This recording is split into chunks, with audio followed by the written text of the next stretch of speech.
Qual é a história mais assustadora que você já ouviu sobre uma casa assombrada? Eu tenho uma, e talvez seja sobre o lugar onde cresci, em uma colônia na periferia de Puebla, um estado aqui do México. No final dessa colônia havia uma casa abandonada sobre a qual circulavam muitas histórias, mas ninguém sabia ao certo o que havia acontecido com a família que lá vivia. A avó, a mãe, o pai e 2 filhos. Ninguém os viu partir. Um dia, a casa simplesmente começou a dar sinais de abandono. As luzes nunca mais se acenderam e a vegetação começou a cobrir o lugar, transformando-o em uma casa que parecia saída de um filme de terror. Naturalmente, as histórias começaram a surgir, dizendo que a família era vista chegando à noite, todos vestidos de preto, que se ouviam gritos vindos de lá e que, se você passasse por ali de madrugada, jamais deveria olhar para trás, mesmo que ouvisse algo, pois havia vozes que tentavam te chamar para dentro. Foi meu primo Rodrigo quem aceitou um desafio dos amigos, todos mais velhos que eu, mas igualmente aterrorizados com aquela casa. Uma noite, desafiaram-no a entrar na casa, subir até o balcão principal e de lá acenar para eles. Querendo impressionar as garotas do grupo, ele aceitou. Todos foram até o local. Meu primo pulou o muro, removeu uma tábua de uma das janelas e entrou. Minutos se passaram e ele não aparecia no balcão. Quando estavam prestes a entrar para ajudá-lo, ouviram um grito. Era um grito de puro desespero, vindo do fundo da casa. Um grito de terror que soava como o de uma criança. A polícia foi chamada e entrou para procurá-lo após algumas horas, quando finalmente chegaram. Quando o tiraram de lá na madrugada, todos viram que ele havia se urinado, chorava incontrolavelmente e tremia sem parar. Dentro da casa, não encontraram nada de anormal. O que saiu daquela casa já não era mais o meu primo. Desde então, sua mente não está mais bem. Ele não consegue formar ideias coerentes, mal se alimenta e não faz absolutamente nada. Já se passaram 8 anos, e meu primo, agora com 23 anos, parece fisicamente uma pessoa de 50, e não estou exagerando. Ninguém jamais soube o que ele viu. Eu sei que ele nunca mais será capaz de contar, mas acreditem em mim quando digo: casas assombradas, habitadas pelo mal mais puro, definitivamente existem. E espero que nunca tenham a infelicidade de entrar em uma delas.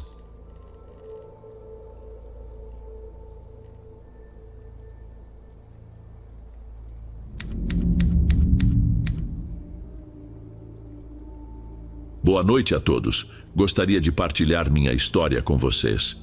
Meu nome é Alonso Espina e atualmente moro em um pequeno vilarejo chamado Laprida, situado na província de Buenos Aires, Argentina. Para que possam ter uma ideia, é um lugar pacato e isolado, onde ainda é possível deixar bicicletas do lado de fora e manter as portas destrancadas sem receio de furtos. Aqui, as pessoas não se preocupam tanto com bens materiais. Alguns dos meus familiares também residem neste vilarejo, incluindo meus avós. Meu avô, em especial, vive em uma casa de campo nos arredores. Essas foram as principais razões pelas quais escolhi me mudar para Laprida, além das oportunidades de trabalho rural que o local oferece. Laprida é um vilarejo rural e, como devem imaginar, muitos dos moradores daqui, em sua maioria idosos, sempre têm alguma história para contar sobre criaturas locais ou alguma bruxa solitária. Creio que em algum momento no futuro eu também acabarei como um desses avós, com muitas histórias para compartilhar com os jovens. Minha experiência começou na semana da minha mudança, na quarta-feira. Cheguei de ônibus trazendo pouca bagagem, principalmente roupas e alguns itens pessoais. Minha casa era um pequeno rancho que havia pertencido a um casal de portenhos que o compraram para fugir do tumulto da capital. Assim que cheguei ao rancho, coloquei minhas coisas no lugar, organizei as roupas e fiz uma pequena faxina. Depois, fui até o vilarejo fazer algumas compras para me alimentar e preparar minha nova morada. Fui a uma mercearia na avenida principal, perto da praça, que felizmente não ficava longe de casa. Fui atendido por uma senhora de cerca de 70 anos aproximadamente, com quem fiz amizade rapidamente. Dona Marta, ou Martita, como comecei a chamá-la carinhosamente, Era uma daquelas vovozinhas que sempre exibem um sorriso no rosto, tratam todos bem e conhecem todo o vilarejo. Foi na minha terceira ou quarta visita à mercearia que falei pela primeira vez sobre minha vida, meus irmãos, meus pais, minha família, a escola e meu amor pelo campo. Ao final da conversa, ela me contou sobre um serviço de entrega que seu neto Mateu estava fazendo para juntar um dinheirinho e, assim, conseguir pagar uma pequena viagem com a escola. Encantado, disse que, se precisasse de algo, chamaria o neto dela, e então ela pediu o endereço da minha casa. Moro ali na esquina, no ranchinho que fica no final da rua Belgrano, eu disse. Os portenhos me deixaram há poucos dias. Martita, que estava de costas procurando um papel para anotar meu endereço, virou-se lentamente para me encarar com uma expressão de dúvida e um sorriso um tanto nervoso. Ela pediu que eu repetisse o endereço. Quando repeti, sua expressão mudou para uma mistura de preocupação e medo. Confesso que aquilo me desestabilizou. Nunca havia visto essa vovozinha assim antes. Naturalmente perguntei por que ela estava com aquela expressão. Lá viviam os Penha, os portenhos, sim, aqueles que te venderam o rancho. Mas eles não foram os primeiros proprietários, nem construíram o lugar. Seu ranchinho é uma das casas mais antigas do vilarejo. Deve ter pelo menos 90 anos. Veja, quando eu era menina, devia ter uns 12 ou 13 anos. Meu pai sempre nos avisava, a mim e aos meus irmãos, para não passarmos por ali, mesmo que fosse o único caminho. Ele nos contava sobre uma mulher, uma filha de Mandinga, uma bruxa. Isabela de la Rosa era o nome dela, mas as crianças do vilarejo começaram a chamá-la de Bruxinha do Tilo, achando que era apenas uma invenção dos pais para que voltássemos cedo para casa. Contavam que naquela casa, como se fosse regra, sempre apareciam pessoas desconhecidas, que ninguém conseguia identificar. Todos encapuzados e vestindo longas túnicas negras, muitas delas rasgadas e em péssimo estado. Obviamente, no vilarejo, sempre havia um ou outro valentão que queria impressionar alguma namorada, e falava-se de jovens que iam provocar as bruxinhas da Belgrano todas as noites em que se reuniam. Um desses jovens era um amigo meu da escola, Miguelito Cruz. Uma noite, ele se atreveu a ir com um grupo de amigos. Ele não gritou, mas seus amigos sim. Resumindo, Josecito me contou que um de seus amigos simplesmente desapareceu. Puf, sumiu no ar. Naquele momento pensei que Martita estava apenas tentando me assustar com uma história de terror. Não podia acreditar em tais relatos, ainda mais envolvendo a casa em que eu agora morava. Mas ela continuou. Nessa casa já moraram pelo menos 8 inquilinos, todos se mudaram. Vai saber por quê ou o que terão visto. Muitos foram embora levando apenas o que podiam carregar. Outros saíram ainda de pijama. Ninguém sabe o que acontece à noite naquele rancho, mas dizem que durante a madrugada ainda se ouvem os gritos dos infelizes que algum dia viveram lá, aterrorizados por presenças que nunca chegaram a mencionar. E eu, teimoso como sou, disse à senhora que não se preocupasse, que se houvesse algo, eu daria um jeito de tirá-lo de lá, deixando que meu ceticismo falasse mais alto que a razão. E não foi naquela noite, mas na seguinte, que tudo começou. Eu tinha passado o dia inteiro trabalhando, um trabalho árduo que me deixou completamente exausto. Ao chegar em casa, só pensava em como seria bom dormir, mas assim que abri a porta, um vento frio atingiu meu rosto, o que me pareceu estranho, já que não era a época mais fria do ano. Pensei que talvez tivesse deixado uma janela ou persiana aberta, mas depois de verificar cada canto da casa, percebi que tudo estava fechado, exatamente como eu havia deixado. Decidi ignorar, atribuindo à brisa, e comecei a preparar algo para comer. Enquanto cozinhava, liguei a pequena televisão antiga que ficava sobre a bancada da cozinha para acompanhar as notícias. Em algum momento durante a transmissão, o som começou a distorcer e uma estática tomou conta da tela. A imagem sumiu, deixando aquelas manchas cinzentas e pretas típicas de quando o sinal da televisão é perdido. Sequei as mãos e tentei ajustar as antenas. Essa televisão nunca havia falhado até aquele dia. Enquanto tentava encontrar a posição certa das antenas, achei que ouvi o jornalista dizer algumas palavras, mas não consegui entender claramente. Continuei ajustando as antenas, na esperança de solucionar o problema, quando de repente ouvi um shh. Logo em seguida, a televisão se apagou. Dei 2 passos para trás, surpreso. Tinha certeza do que havia escutado. Tentei me convencer de que era apenas minha imaginação ou algum efeito do cansaço, mas a frase shh, Alonso, não saía da minha mente. Era apenas uma impressão, uma mistura de sons da estática, ou realmente algo na televisão havia tentado se comunicar. A televisão não ligou novamente. Deixei tudo como estava e fui comer antes de tentar dormir. Quando finalmente me deitei, a sensação de deitar foi reconfortante. Disse a mim mesmo: hoje você vai dormir feito um bebê. Mas não foi o que aconteceu. Comecei a me sentir inquieto. Nenhuma posição parecia confortável, sempre me revirando, incapaz de adormecer. Repetidas vezes, acabava deitado de barriga para cima, sem conseguir pensar em nada específico, com a mente vazia, mas consciente de que não conseguia formar uma ideia coerente. De repente, em uma dessas tentativas de dormir, fui bruscamente despertado pelo som do noticiário na televisão.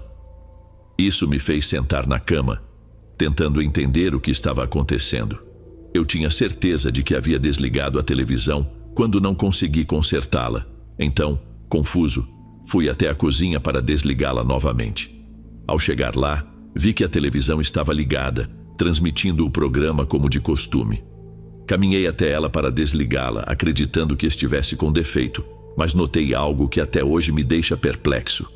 A televisão estava desconectada. Ao perceber isso, ouvi um som alto vindo do aparelho e então ele se apagou do nada. Fiquei assustado, sem conseguir assimilar o que estava acontecendo. Deixei tudo como estava e fui rapidamente para o meu quarto tentando dormir. Apesar do medo que me invadia, meu lado cético tentava me convencer de que tudo era resultado do cansaço extremo. Voltei para a cama, mas ao me deitar, um frio intenso percorreu meu corpo. Eu estava paralisado, colado à cama gélida. Meus olhos se moviam freneticamente de um lado para o outro, enquanto eu tentava, em vão, mover ao menos um dedo. Eu já tinha ouvido falar sobre paralisia do sono, mas naquele momento não me ocorreu que poderia estar passando por isso. Enquanto lutava para movimentar meu corpo, comecei a ouvir algo, um som distante como um cântico, um sussurro, uma melodia perturbadora e leve. Primeiro era uma voz, depois 2, 3 e assim por diante, até que várias vozes preencheram o ambiente. O terror tomou conta de mim enquanto eu me esforçava para me mexer, e de repente, quando parecia que essas vozes estavam sussurrando diretamente no meu ouvido, o silêncio absoluto tomou conta da casa.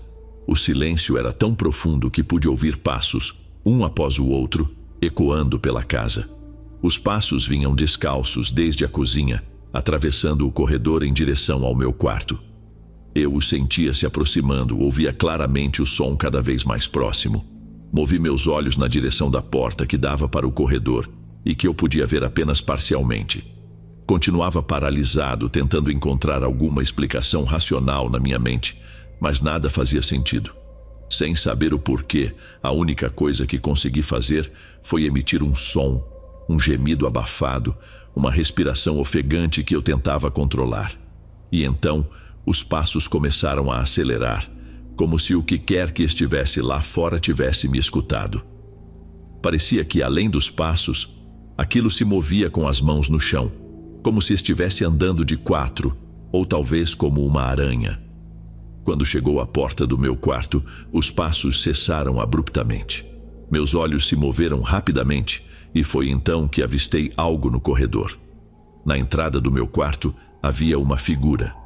Consegui discernir a silhueta de uma mulher, com metade do corpo oculto pela moldura da porta, espiando para dentro do quarto. Não dava para ver os detalhes. Tudo estava escuro. Era apenas a sombra de algo que se esgueirava para dentro do meu quarto. O desespero tomou conta de mim quando percebi que aquilo começava a se arrastar lentamente para dentro, até que todo o seu corpo entrou. Quando estava a poucos metros de mim, pude finalmente ver.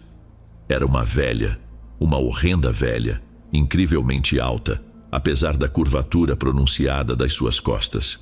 Ela vestia uma manta que cobria seu corpo, de onde surgiam 2 braços esqueléticos e pálidos, terminando em mãos igualmente cadavéricas.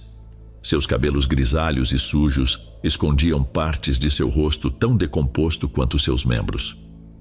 Afastei o olhar daquela criatura e virei a cabeça para o lado oposto, mas, para meu desespero, percebi que ela continuava se aproximando. Senti sua respiração fria bem perto de mim, arrepiando a minha orelha. O medo tomou conta de mim sem saber o que fazer. Meu desespero aumentava a cada segundo. Aquela coisa começou a murmurar algo, palavras indistintas, como se estivesse recitando uma espécie de oração. Entre os murmúrios, reconheci algo que me fez estremecer. Você vai vir comigo, seguido por mais palavras ininteligíveis, mais murmúrios que pareciam orações.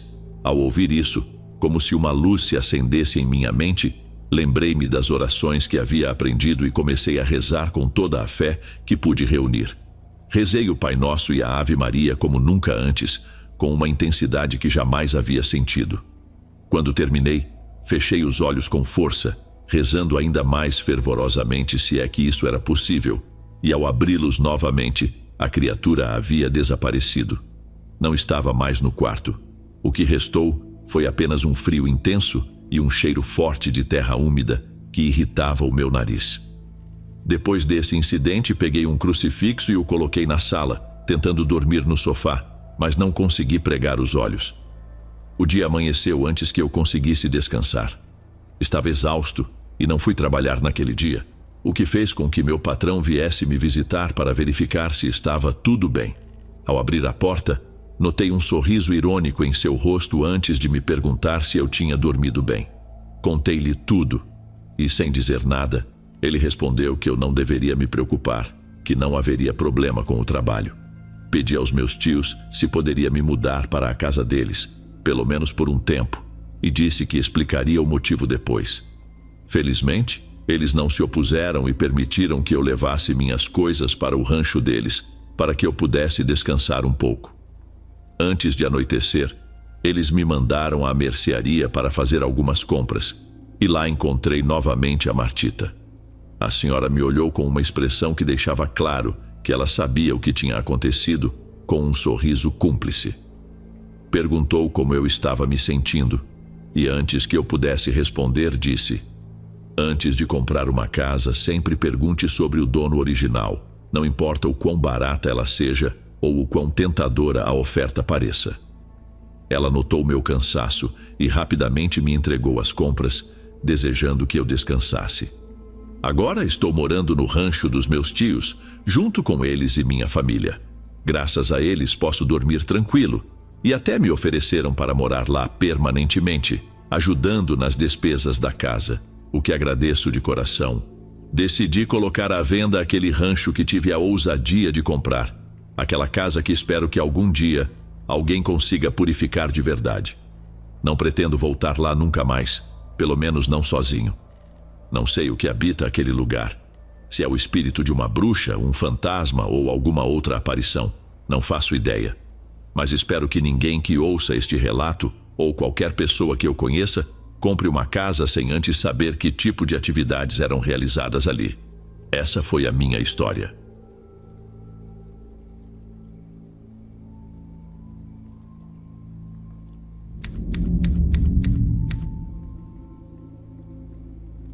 Boa noite, comunidade. Finalmente reuni coragem suficiente para compartilhar minha história com vocês. Tenho acompanhado cada episódio com a esperança de encontrar experiências semelhantes à minha e dissipar as dúvidas que me atormentam há anos. Embora eu tenha dividido essa história com pessoas próximas e amigos, sempre há algum comentário cético, buscando explicações racionais para justificar o que vivi. Por um tempo, tentei me convencer de que foi apenas um incidente infeliz, mas graças a vocês que compartilham suas próprias histórias, encontrei força e determinação, ajudando-me a afastar esses comentários que, embora inicialmente tenham aliviado meu medo, não refletem a realidade do que aconteceu. Hoje compartilho minha experiência que, mesmo não sendo a mais assustadora, certamente foi a que mais me marcou. Minhas experiências anteriores com o paranormal não representaram nenhum perigo real para mim. Eram apenas sustos. No entanto, essa história é diferente. e vou explicar por quê.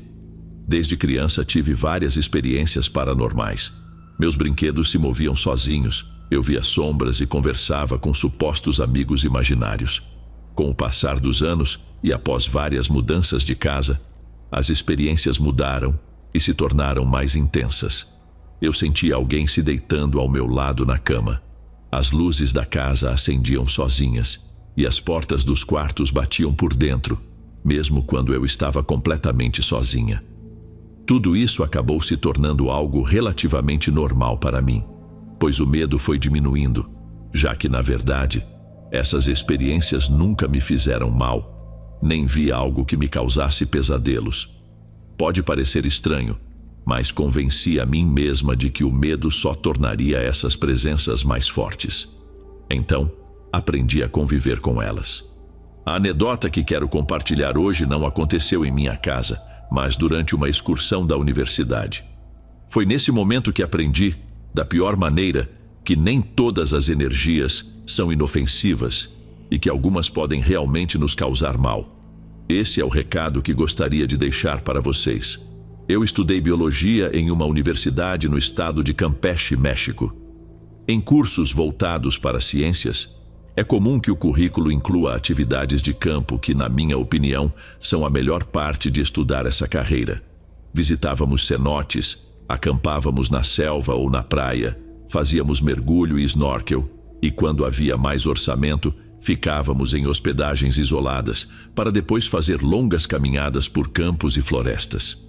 Nunca me aconteceu nada sobrenatural durante essas práticas de campo, o que eu considerava quase um milagre, já que passávamos muitas horas imersos no vasto e deserto ambiente da selva.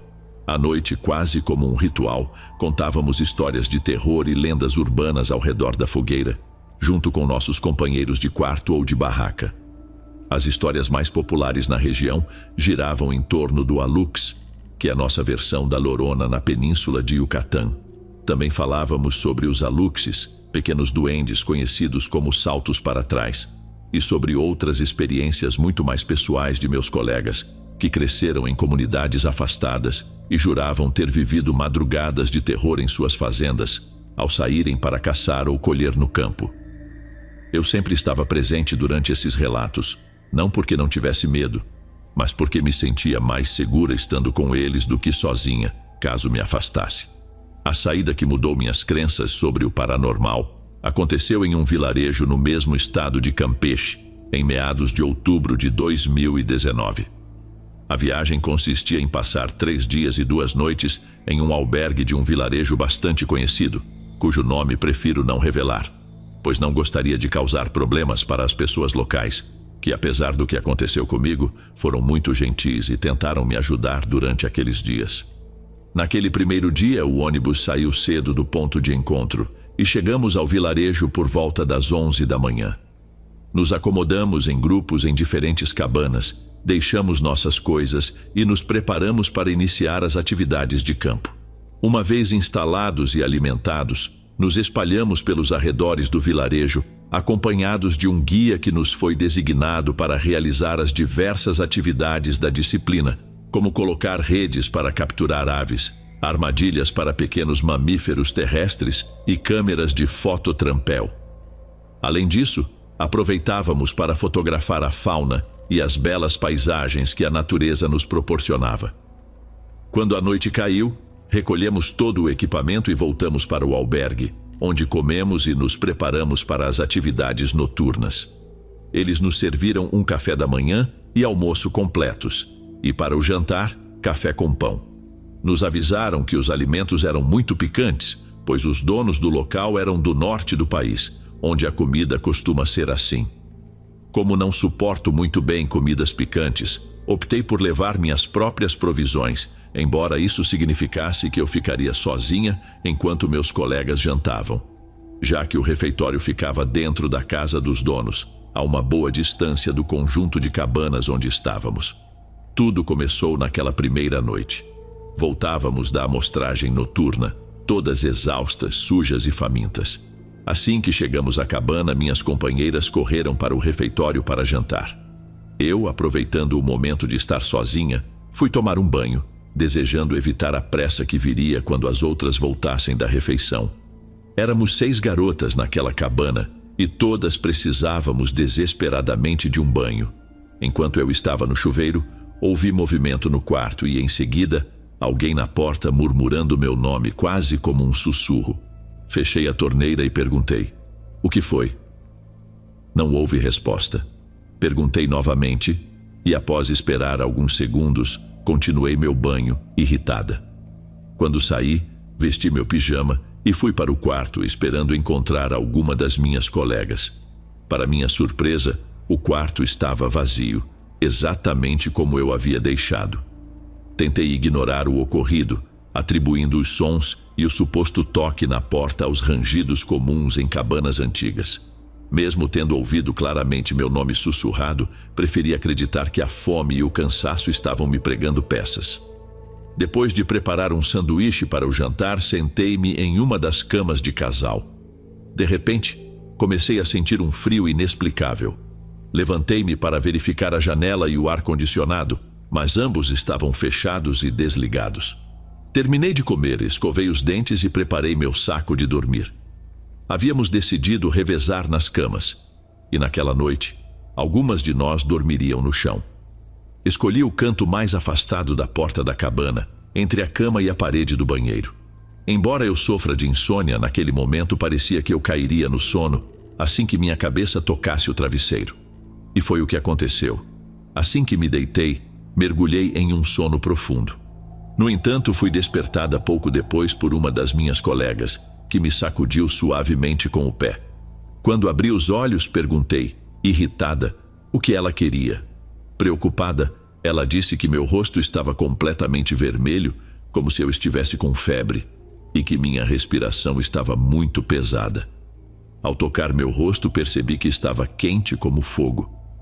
Apesar de me sentir exausta, fui tomada por uma sensação intensa de náusea. Mal consegui me levantar e correr para o banheiro, onde vomitei. Atribuímos meu mal-estar a uma possível intoxicação alimentar. Escovei os dentes novamente e voltei para o saco de dormir, esperando me sentir melhor no dia seguinte. Por volta das 3 da manhã, acordei mais uma vez, sentindo um frio intenso, mas não conseguia me mover. Não conseguia falar. Apenas mexia os olhos, reconhecendo os sintomas da paralisia do sono. Sabia o que estava acontecendo e tentei me acalmar. Enquanto contava mentalmente, ouvi novamente: Isabela. O som vinha do meu lado esquerdo, onde só havia uma parede que dava para o banheiro. O medo me invadiu imediatamente. Movi os olhos tentando encontrar a origem do som. Foi então que senti uma dor intensa no estômago, como se alguém estivesse apertando minhas entranhas com as mãos. A dor foi tão aguda que me tirou da paralisia e me fez levantar novamente para vomitar. Não me lembro de muito mais daquela noite, apenas que acordei ao amanhecer no meu saco de dormir, cercada pelas minhas amigas, todas muito preocupadas. Decidiram avisar o professor sobre meu estado, ainda acreditando que eu estava intoxicada. Meu professor, após me fazer algumas perguntas, sugeriu que eu descansasse na casa dos donos do albergue, onde estaria mais confortável. Mas recusei a oferta, não me parecia certo descansar enquanto minhas colegas realizavam as atividades do dia. Fiquei na cabana, esperando que o descanso me ajudasse a me recuperar. Durante o dia, sempre que tentava comer algo, meu estômago rejeitava imediatamente. Era como se algo estivesse apertando meu abdômen. E momentos antes de vomitar, eu ouvia novamente aquela risada abafada nos cantos do quarto. Um colega que tinha formação como paramédico trouxe alguns medicamentos para aliviar a dor, especialmente porque minha garganta estava muito dolorida de tanto vomitar. Sentia-me em um estado de transe, imóvel, mas incapaz de dormir, lidando com a fome, a dor de cabeça e a constante sensação de estar acompanhada por uma presença que eu não conseguia ver. Minhas companheiras saíram para realizar suas atividades, e em cada oportunidade, meu professor insistia para que eu fosse para a casa dos donos do albergue. Intrigada com seu nervosismo, disse que tentaria me unir às atividades à tarde, quando o calor diminuísse. Quando ele finalmente saiu, deitei-me exausta, e consegui dormir por alguns minutos, mas esses minutos foram os mais inquietantes que já tive. Sonhei, e no sonho eu me via deitada na cama, com os olhos fechados. Então, uma figura negra apareceu, de pé ao meu lado. Seus membros eram exageradamente longos, e um de seus braços se estendia sobre meu abdômen. Apesar de não ter um rosto visível, eu sentia que estava me observando, e essa sensação de frio intenso percorreu todo o meu corpo, deixando-me completamente aterrorizada. A figura fechou o punho e naquele instante a dor aguda no meu estômago me despertou, acompanhada novamente de uma necessidade urgente de vomitar. Abri os olhos, procurando sinais do que havia visto no sonho, mas não havia nada. Contudo, naquele momento soube que o que estava me deixando doente não era uma simples intoxicação. Mais do que nunca, eu sabia que precisava reunir forças para sair daquela cabana. Fosse real ou apenas um sonho, havia coincidências demais e eu não tinha nenhuma intenção de passar mais tempo sozinha ali. Como pude, levantei-me da cama e saí do quarto.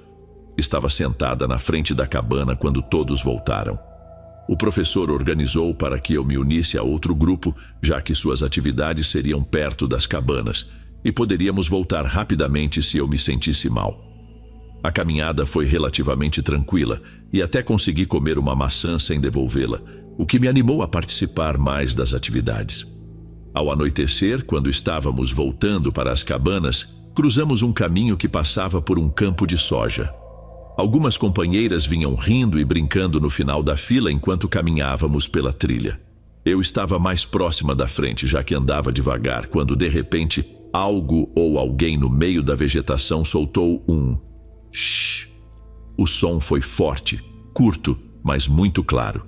Minhas companheiras ficaram em silêncio instantaneamente e começaram a rir nervosamente quando pedras começaram a ser arremessadas contra nós pelos lados da trilha. Supostamente, não havia mais ninguém em quilômetros ao redor, e tudo estava muito escuro. Assustadas, nos apressamos para alcançar o resto do grupo, usando as lanternas para iluminar o caminho de volta. Minhas companheiras contaram ao guia o que havia acontecido. Isso acontece quando não se respeitam lugares como este, disse ele, sem dar mais explicações, e continuou a caminhar à frente do grupo.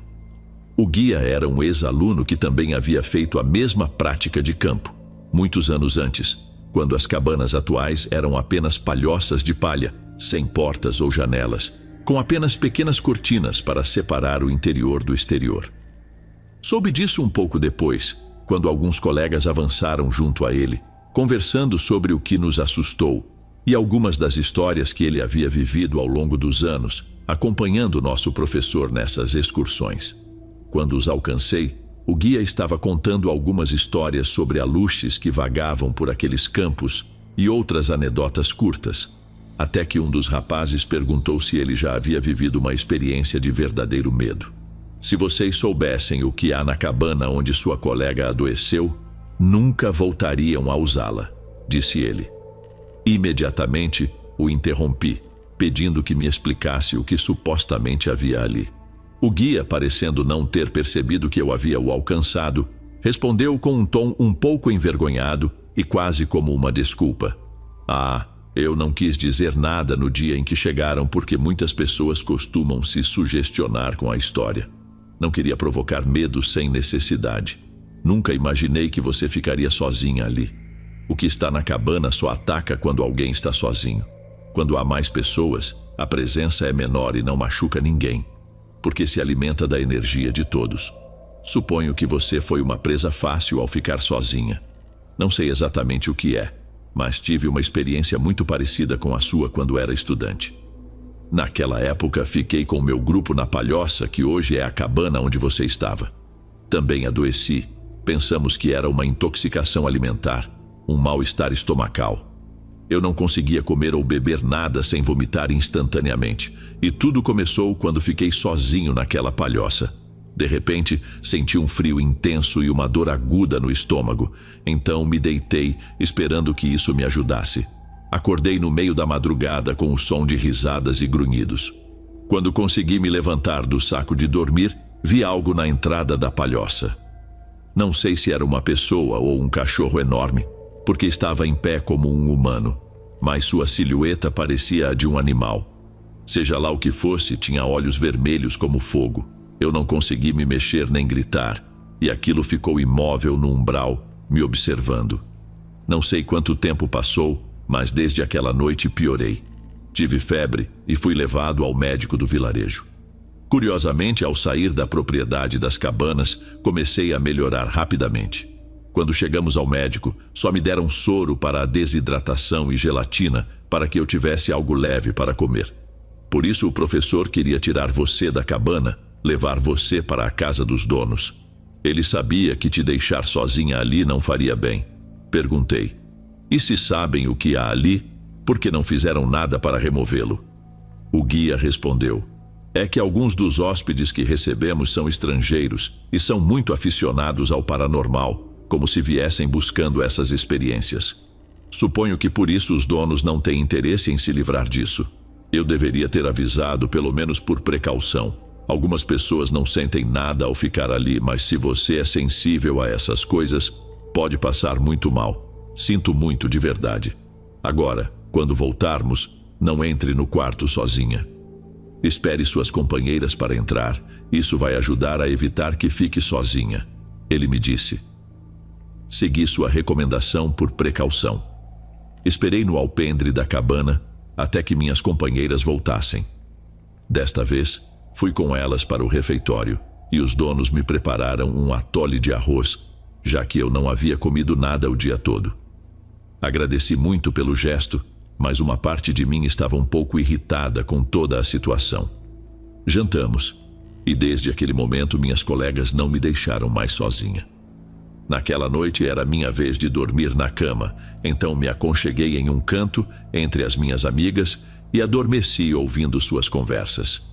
Contei a elas sobre o susto que levamos no campo, mas decidi não mencionar o que o guia havia me revelado, pelo mesmo motivo que ele optou por não nos contar no início: evitar sugestão e medos desnecessários.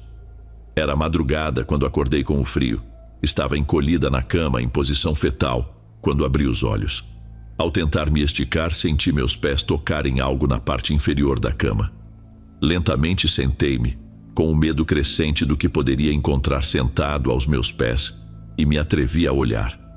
Uma das garotas que estava dormindo em um saco de dormir havia se deitado transversalmente sobre as camas, aos nossos pés. Suspirei aliviada, mas também um pouco irritada, devo admitir, ao vê-la ali. Quando amanheceu, perguntei por que ela havia subido na cama. O que ela me contou confirmou que havia algo errado naquele quarto. Ela disse que havia se levantado para ir ao banheiro e quando voltou para se deitar novamente no canto ao lado da cama, onde estava o saco de dormir, parecia que havia uma escuridão ainda mais densa naquele lugar, algo além da noite na selva. Era como se uma sombra maior estivesse ali. Ela podia sentir, como se algo invisível a estivesse observando, desafiando-a a se aproximar. Sem coragem para se deitar novamente no chão, subiu na cama conosco. De certa forma, eu a compreendia. Felizmente, aquele era nosso último dia ali. Partiríamos de volta após o café da manhã. Já vestidas, fomos todas ao refeitório e novamente me ofereceram atole de arroz, dando-me um pouco mais para a viagem. Subimos no ônibus e iniciamos o retorno. Juro que o que senti a seguir me alegrou, mas também me assustou.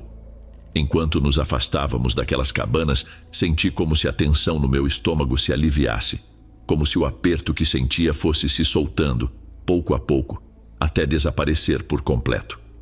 A sensação de algo mexendo nas minhas entranhas era desconfortável, mas entendi o sinal. Eu estava me afastando daquilo que me fazia mal. Finalmente, pude me sentir tranquila. Voltei para casa exatamente como saí, ou pelo menos era o que eu pensava. Quando contei à minha família o que havia acontecido, eles tomaram suas próprias medidas de proteção. Uma das minhas tias, que se considera uma bruxa branca, realizou uma limpeza em mim, usando a água de um pote de vidro que continha várias plantas. Ela disse que isso me livraria de qualquer coisa que tivesse me acompanhado até em casa. Outra tia, a mais religiosa de todas, entrou em contato com uma amiga que é freira. Dias depois, minha tia me entregou uma pulseira de fio e disse que ela estava abençoada, que eu não deveria tirá-la se possível. Embora pareça difícil de acreditar, desde o dia em que coloquei a pulseira, não tive mais nenhuma experiência paranormal. É como se todo o medo tivesse desaparecido e todas as energias negativas tivessem sido bloqueadas. Mesmo durante a pandemia, quando estive morando sozinha naquela casa onde sempre estive cercada de família, nunca me senti só ou inquieta. Conto isso como algo que me aconteceu há muitos anos, e embora eu nunca tenha querido testar o que aconteceria se eu tirasse a pulseira, prefiro não descobrir. Prefiro continuar vivendo em paz. A cabana ainda recebe estudantes, mas graças a Deus não faço mais parte dessas práticas de campo. Como escrevi no início, vocês podem acreditar ou não, mas o certo é que foi uma experiência real, aterrorizante, que me fez valorizar certas tradições que temos em nossa família. Afinal, após o que vivi, cheguei à conclusão de que nossa fé na proteção nos manteve seguros. E até agora, não pretendo testar se estou certa ou não. Espero que tenha gostado desse relato. Sinta-se à vontade para deixar sua opinião aqui nos comentários. Vamos continuar.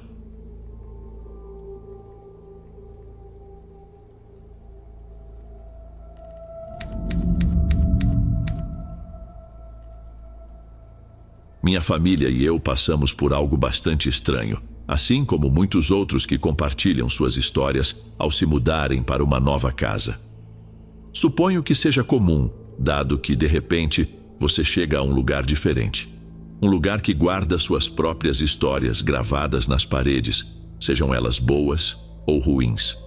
Nós nos mudamos para uma casa que sabíamos que precisaria de reformas. Estava desocupada há anos, mas havia sido uma herança para o meu pai, vinda de um parente distante. Sempre se considera sorte receber uma herança, mas para nós foi a melhor coisa que poderia ter acontecido, já que, na casa em que vivíamos, meus 2 irmãos e eu compartilhávamos um quarto e literalmente não havia mais espaço. Meu irmão mais velho sempre tinha que arrumar um colchão inflável no chão, já que as beliches estavam ocupadas. Então, quando soubemos que a casa ficaria para nós, uma casa que pertencia a um irmão do meu avô, nem sequer nos incomodamos ao saber que o restante da família herdaria negócios e outros bens teoricamente de maior valor. Fomos visitar a casa em uma tarde de domingo, todos muito animados. Haviam nos avisado sobre o quão velha e mal conservada ela estava, mas isso não nos importava. Fomos lá para ver o que seria necessário para nos mudarmos o mais rápido possível. Tudo naquele bairro tinha um ar de antiga opulência, mas todas as casas pareciam abandonadas, descuidadas e velhas. Havia pouquíssimas pessoas nas ruas, e todas as casas tinham muros altos cobertos de trepadeiras, o que as tornava ainda mais interessantes para mim. Finalmente chegamos à nossa nova casa, localizada no final de uma rua que dava para um beco. Era um lugar distante de tudo, o que tornaria mais difícil para mim e meus irmãos chegarmos à parada de transporte público mais próxima todas as manhãs para irmos à escola. Mas isso não nos incomodava. Nada nos incomodava. Afinal, finalmente tínhamos uma casa onde seríamos felizes. É curioso, não é? Como acreditamos que seremos mais felizes ao possuir algo material. Mas pensando bem, acho que todos concordamos com isso de certa forma. Entramos na casa e começamos a limpar o andar de baixo. O cheiro de mofo e antiguidade impregnava o ar, sinal de que estava fechada há anos. Não havia luz nem água. Os serviços haviam sido cortados há muito tempo. Enquanto eu explorava alguns cantos do primeiro andar, não conseguia deixar de ouvir um som vindo de algum lugar distante na casa. Pensei que um dos meus irmãos tivesse subido ao segundo andar, talvez querendo escolher um quarto, apesar de meu pai ter nos pedido especificamente para não fazermos isso, para evitar brigas. Eles provavelmente aproveitaram o momento em que meus pais estavam verificando o jardim para subir.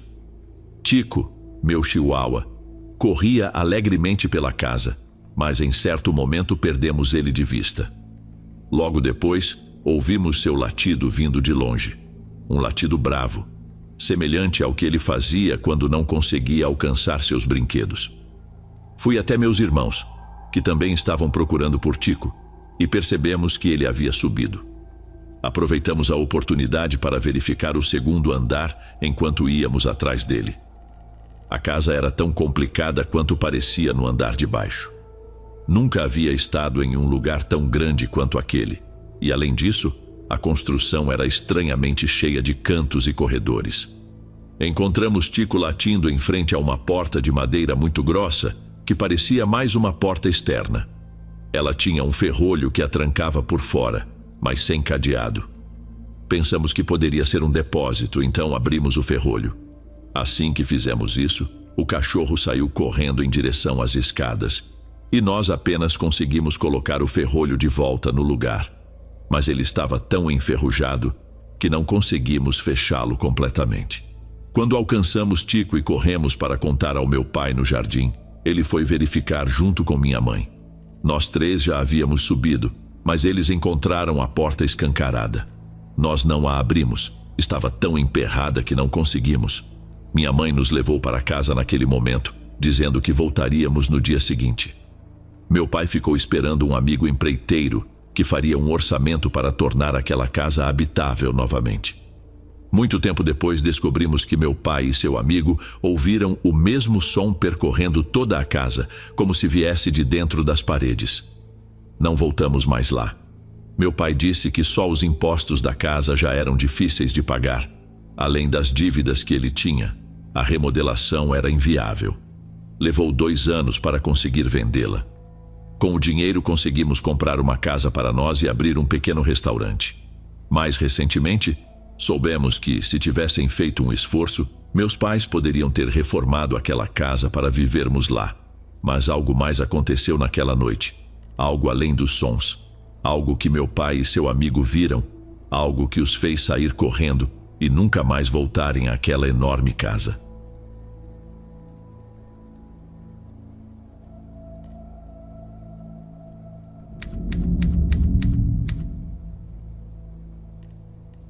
Meus pais se encontraram na Carolina do Norte. Meu pai, aos 19 anos, foi trabalhar lá, enquanto minha mãe já vivia na região, filha de imigrantes mexicanos. Embora nunca tenha conhecido seu pai biológico, que faleceu quando ela ainda era bebê, para ela, seu verdadeiro pai sempre foi Thomas, um americano com quem minha avó se casou quando minha mãe tinha 3 anos. Minha avó faleceu pouco antes de meus pais se conhecerem, e quando meu pai sugeriu que minha mãe voltasse ao México com ele, em San Luis Potosí, ela aceitou. Ela deixou para trás Thomas, o padrasto que representava seu único vínculo com os Estados Unidos, e desde então, raramente o viu. No entanto, minha irmã Camila e eu tivemos a chance de conhecê-lo quando eu tinha 18 anos, e ela, 16. Minha mãe nos enviou para um dia de ação de graças especial com Thomas, uma celebração que não fazemos no México.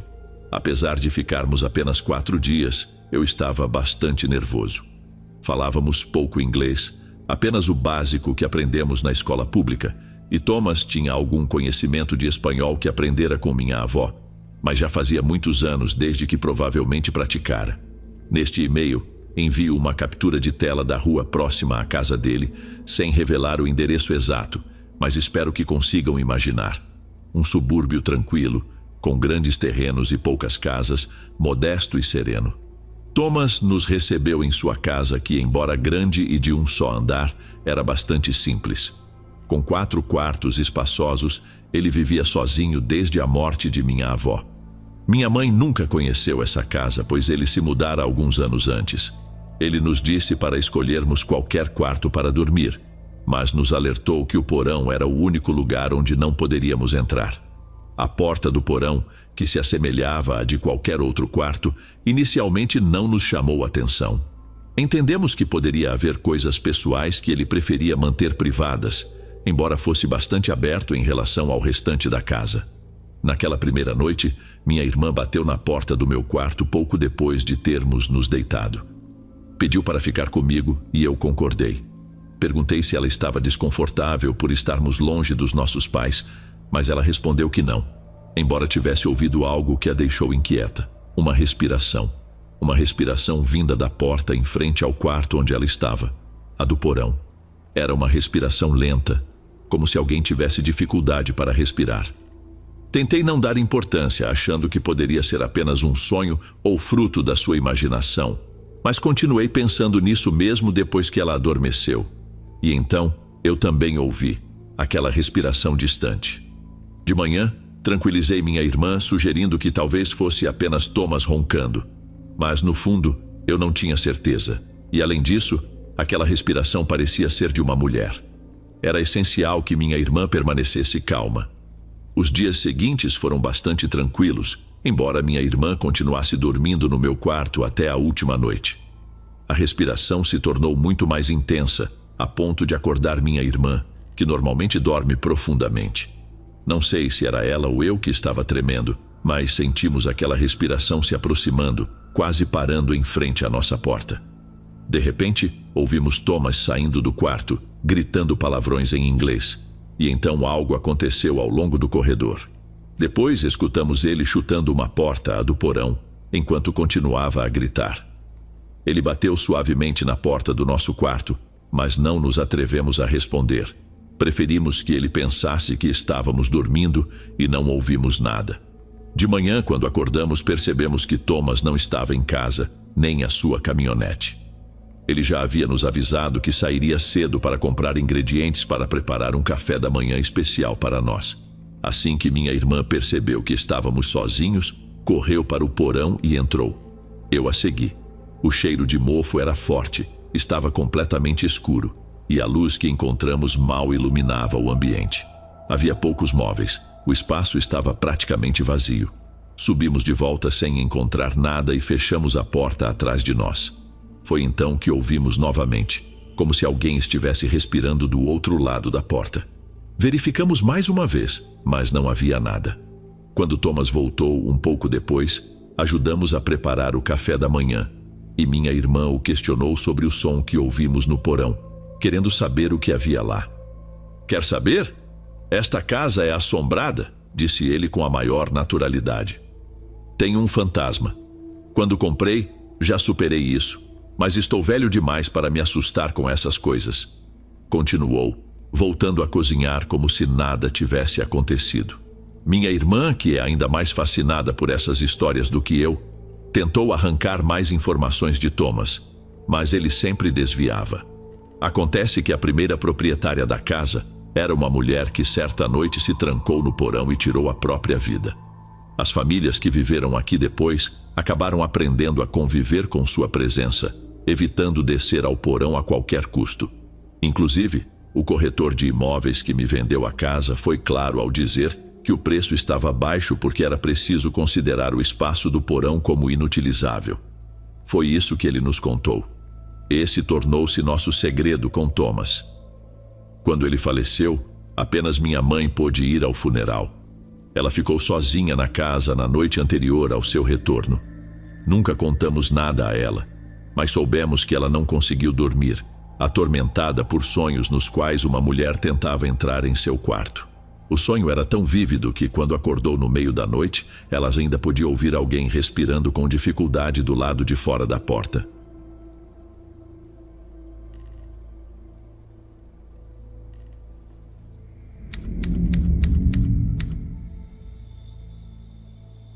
Perto de onde moro, a cerca de 25 minutos de caminhada, há uma casa muito conhecida por acontecimentos terríveis que ocorreram lá. Desde então, a casa está abandonada e parece que a rua inteira foi ficando deserta porque as pessoas optaram por não sair mais de suas casas. É tão assustadora que ninguém sequer ousou vandalizá-la, invadi-la ou destruí-la, como costuma acontecer com outras casas abandonadas nesta região. Naquela casa simplesmente ninguém entra. Estávamos finalizando um trabalho em grupo na casa de uma amiga que mora bem perto quando contei essa história para o pessoal. Ela já conhecia, claro, mas os outros não faziam ideia de que essa casa famosa estava tão próxima. Eles insistiram que precisávamos dar uma olhada, mesmo que fosse só para ver de longe. Sugeriram que passássemos de carro antes de voltarmos para casa, apenas para conferir, para conhecer, para ver se era realmente tão assustadora quanto diziam. No final, nos convenceram e fomos. Éramos 4. 2 garotas, Luna e Mia, e 2 rapazes, Lucas e eu. Tanto eu quanto Lucas gostávamos de Marina, mas nunca admitimos, embora todos suspeitassem. Por isso, quando Lucas saiu do carro ao chegar à casa e disse que ia entrar, me senti compelido, pela minha lógica, a descer também e fazer o mesmo, apesar de Mia, minha vizinha, me avisar para não ser tão tolo a ponto de fazer isso só porque Lucas decidiu ir. Assim que saí do carro, vi Lucas atravessar a rua correndo e com 2 saltos rápidos ele conseguiu pular o muro. Isso exigiria muito mais esforço de minha parte, mas no final também consegui. Enquanto estava prestes a saltar, imaginei Lucas corajoso explorando aquela casa e a dificuldade que teria para encontrá-lo, mas quando finalmente consegui pular e aterrissei do outro lado, quase caí em cima de Lucas, que estava parado ao lado do muro. Por dentro, o muro era muito mais alto do que parecia do lado de fora. Seria impossível escalá-lo de novo, mas Lucas não estava imóvel por ter se machucado na queda ou algo parecido. Quando caí ao seu lado, ele me agarrou e pediu que eu ficasse quieto, sem desviar o olhar do interior da casa. A porta principal já não estava mais lá, e de onde estávamos, a luz de uma lâmpada da rua iluminava cerca de 1,5 metros do interior sombrio daquele lugar. Foi então que percebi o que Lucas estava observando. Lá dentro, havia algo que parecia um saco de lixo preto jogado no chão, algo alongado, como se alguém o tivesse deixado ali. Acabou de se mexer, Lucas sussurrou. Quando fiquei em silêncio, aquela coisa se moveu da escuridão para a luz. Estive prestes a rir, a zombar da tentativa de Lucas de me assustar, mas aquela mancha preta se ergueu de um lado, e então vi os olhos. Era como se fosse uma pessoa, mas completamente preta, toda negra, apenas uma silhueta que se levantou, apoiando-se nos braços, com o único detalhe nítido sendo aqueles olhos brilhantes que refletiam a luz da lâmpada, voltados para nós. Saímos correndo, colados ao muro, gritando até finalmente encontrarmos uma lixeira onde pudemos subir para pular o muro de volta. As garotas nos aguardavam apavoradas fora do carro, e quando viram nossas expressões, perceberam que não estávamos brincando, que realmente vimos algo. Eles começaram a chorar, mesmo que tentássemos disfarçar. Esquecemos completamente a intenção de impressionar Marina. Lucas dirigiu muito devagar até em casa, suas mãos tremendo sem parar.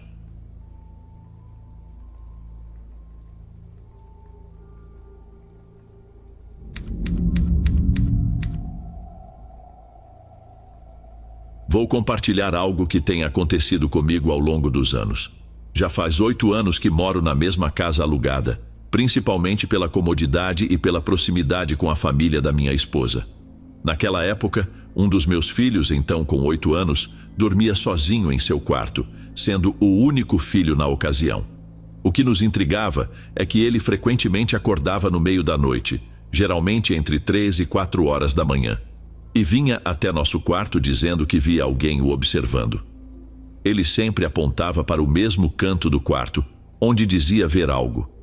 Nunca presenciei nada, mas era estranho como isso se repetia tantas vezes. Uma vez, uma amiga perguntou à minha esposa se havia mais alguém na casa, ao que ela respondeu que não, que estávamos apenas nós e nosso filho. Essa amiga ficou surpresa, pois afirmava ter visto outra pessoa caminhando pelo jardim, em direção à porta dos fundos, seguindo nosso filho. Minha esposa pediu que a amiga a acompanhasse para verificar a casa, mas, como esperado, não encontraram nada. Esses eventos foram os primeiros de muitos que se seguiram ao longo dos anos. Algum tempo depois, minha esposa comprou um cachorro que logo começou a apresentar comportamentos estranhos. Todos os dias, por volta das 3 da manhã, ele começava a latir intensamente, sempre direcionando seus latidos para o mesmo canto superior direito do quarto, onde anos antes meu filho dizia ver algo. O cachorro ficava agitado, como se houvesse alguém ali, e levava cerca de 30 minutos para se acalmar. Esse comportamento não era exclusivo desse local. Ele também se repetia em frente ao armário onde guardávamos as calças. O cachorro se abaixava, como se estivesse procurando algo, e latia e rosnava. Certa tarde, enquanto eu estava na sala, ouvi um barulho vindo de uma porta de madeira que temos nos fundos. Levantei, abri a porta e vasculhei a casa, mas não encontrei ninguém. Relatamos esses eventos a uma tia da minha esposa e ela nos aconselhou a fazer uma oração e a purificar a casa com copal e folhas de palma abençoadas. Além disso, sugeriu aspergir água benta e colocar cruzes feitas de palma abençoada em todas as portas. Nós conhecíamos as orações básicas, o Pai Nosso e a Ave Maria, e começamos o ritual pela sala, depois a cozinha. E quando chegamos ao quarto do meu filho, onde ele costumava ver algo, um redemoinho de fumaça se formou, como se houvesse vento, enquanto rezávamos e aspergíamos a água benta. Aos poucos, o redemoinho desapareceu por completo. A mesma coisa aconteceu no armário onde guardávamos as calças. Concluímos o ritual em toda a casa, e como por mágica, o cachorro parou de latir à noite. No entanto, isso durou apenas alguns meses, pois logo começamos a ouvir mais barulhos estranhos pela casa. Às vezes, escutávamos o som de pequenas bolas sendo jogadas no teto, além de batidas nas portas, que ocasionalmente se abriam sozinhas. Eu nunca vi nada, mas ouvi muitas coisas, incluindo o som de algo na porta do meu quarto. Lembro-me de uma ocasião em que a fechadura estava quebrada, presa, o que impedia a maçaneta de girar para abrir. Certa noite, acordei e ouvi a maçaneta girando. Levantei para ver o que estava acontecendo e a porta se abriu sozinha, batendo na parede, algo que era impossível, pois estava presa. Saí para verificar, mas não encontrei ninguém. Há quase 2 anos minha esposa estava grávida e as situações começaram a se intensificar, desta vez voltadas para ela. O primeiro episódio foi quando ela ouviu um sussurro ou sentiu uma respiração muito próxima ao seu ouvido. Assustada, gritou e correu para o quarto. A partir daí, as batidas nas portas da casa, às quais já estávamos acostumados, tornaram-se mais frequentes.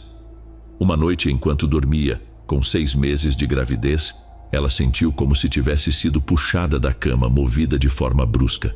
Acordamos imediatamente e ela me contou que alguém havia puxado sua perna e a arrastado para baixo.